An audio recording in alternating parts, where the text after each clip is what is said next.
bago tayo mag-secret file, ay ilike mo muna ang video na to at mag-subscribe na sa aming YouTube channel. Don't forget to click the notification bell para hindi ka nahuhuli sa latest episode ng DJ Rocky's Secret Files.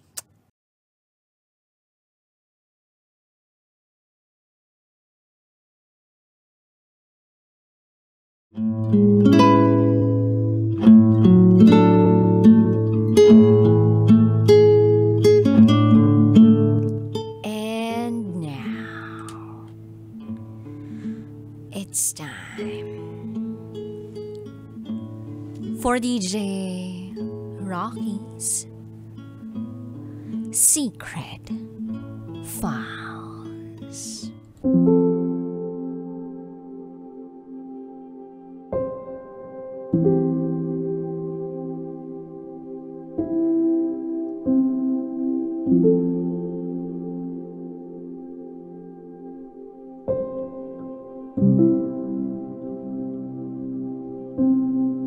Okay naman ako. Kaso, bakit unti-unti akong nauubos?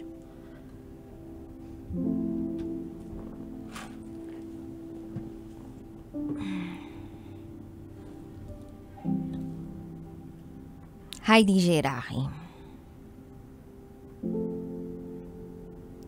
Avid listener mo ko since 2019. Ang sarap makinig sa'yo. Lalo na kapag iyakang malala na ang ganap. Nakikisabay rin akong umiyak. Ang dami ko ng storyang napakinggan mula sa iyo. Pero ngayon, ako naman ang magbabahagi. Hindi ito love story, break up, kabitan. Wala rin akong anak.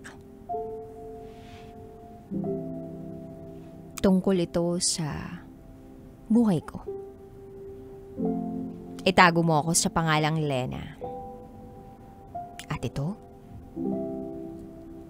ang aking secret file.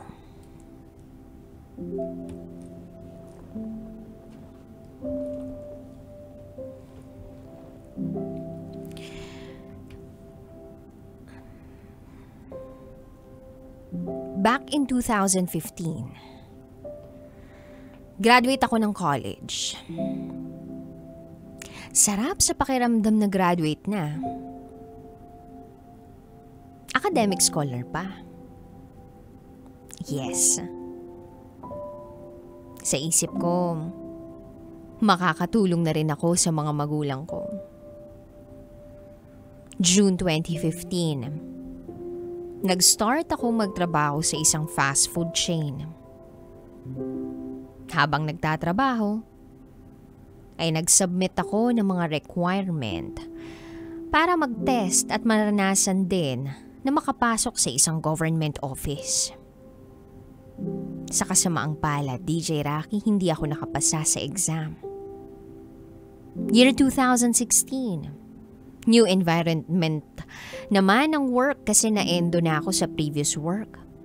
5 months lang kasi ang contract at mababa pa ang sahod. Nung time na yon, 250 pesos lang ang pasahod. Walang maiipon. Isang hotel naman ang in-applyan ko. Walang nakakaalam sa workplace ko na nagsasubmit uli ako para sa exam ng civil service. Second try, hindi pa rin pinalad. Fast forward to March 2023. For the third time, sabi ko sa sarili ko, kaya ko to. Nag-review ako ng malala. Habang nag-e-exam, kalmado ako. Alam ko sa sarili ko na nag-review ako. Idinasal ko rin ito sa Panginoon.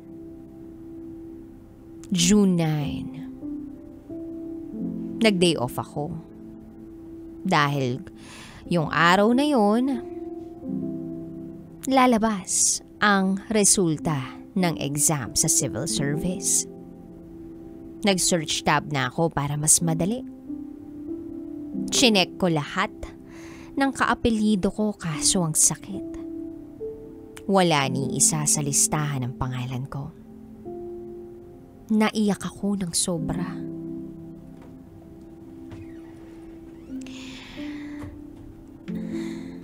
At sinabi sa magulang ko,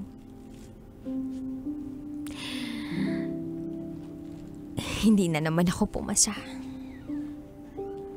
Sabi ng mom ko, bakit? Anong nangyari at hindi mo nagawang masagot? Hindi mo siguro inaral mabuti.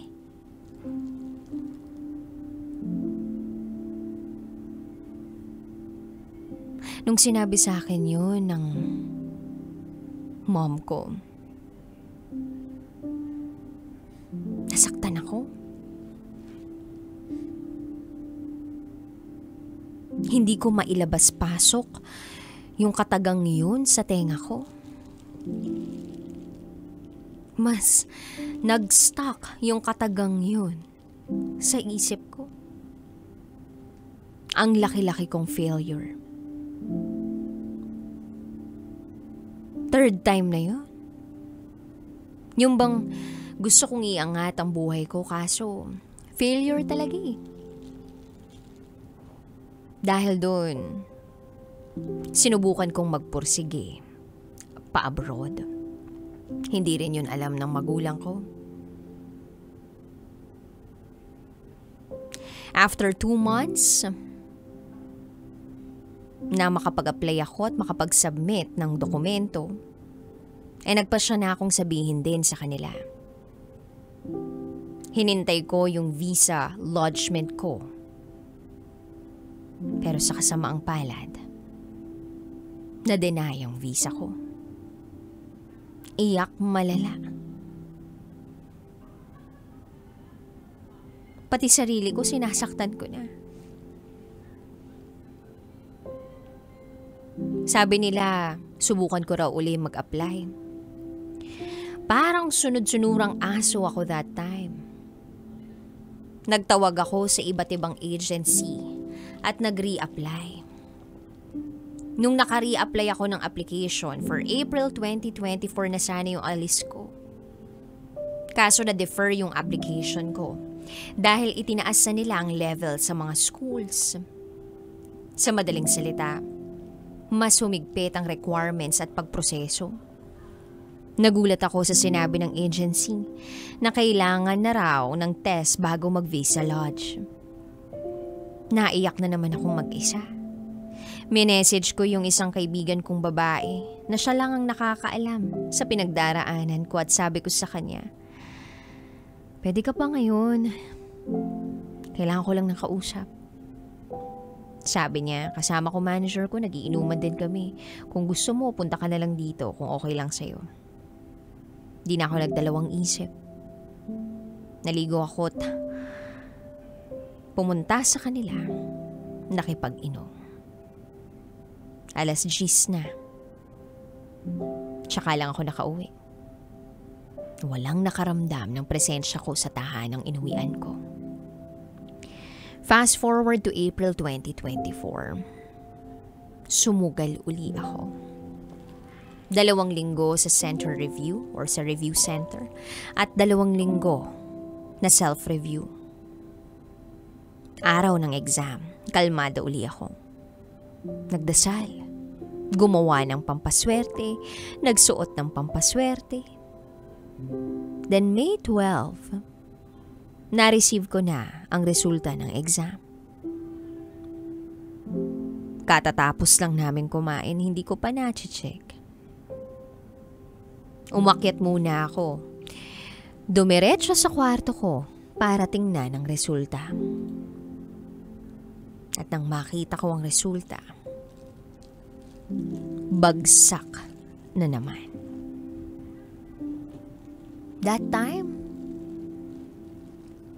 wala akong feelings.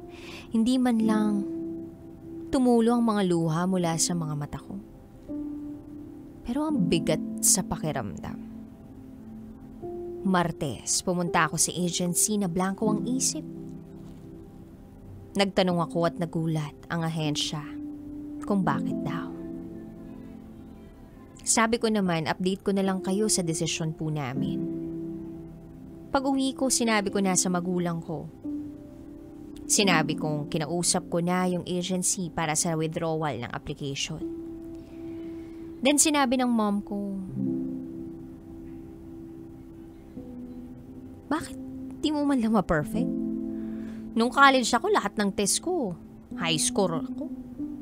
Eh ikaw, hindi.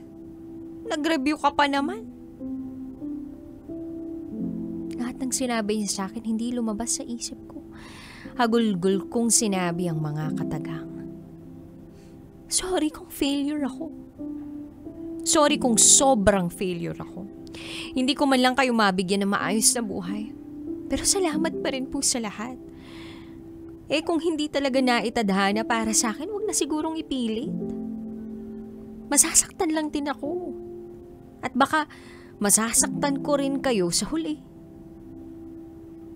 Pagkatapos kong sabihin yun ay umakit ako sa kwarto. Umiyak. Pakiramdam ko, more than 3 hours akong naiyak.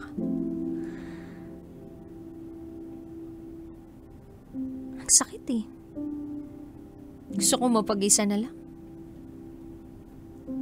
Mas lumala ang pananakit ko sa sarili ko. Ngayon lugmok na lugmok ako. Lugmok sa utang. Lugmok sa pakiramdam na okay naman ako, kaso bakit unti-unti na akong nauubos? 9 years na ako nagtatrabaho, kaso wala pa rin akong naipupundar. Wala akong nakikitang success ko sa buhay. Sa loob ng 28 taon na nabubuhay ako rito, parang walang kwenta na naipanganak pa ako. Kung ganito rin lang naman ang kapalaran ko. Ang dami kong mga failure.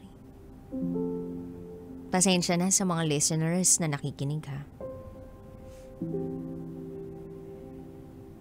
Ayokong mag-question. Gusto ko na lang manahimik. Kung pwede, tuloy-tuloy na sana. Kasi, habang sinusulat ko ito sa inyo, DJ Rocky, bigla na naman ako nag-iisip ng kung ano-ano. Humahati na yung isip ko. Di ko na po alam. Kung mapipili man po ang sorry akong ito, salamat ha. Salamat DJ Rocky sa pagbabasa. At kahit papano, may napagsabihan ako ng nararamdaman ko. Pinapanalangin ko na sana lahat ng may mga problema ay malampasan ang mga pagsubok na ito. Maayos natin. Kaya natin to. God bless to your program, DJ Rocky. Hanggang dito na lang po. Muli, ako si Lena. At ito ang aking secret file.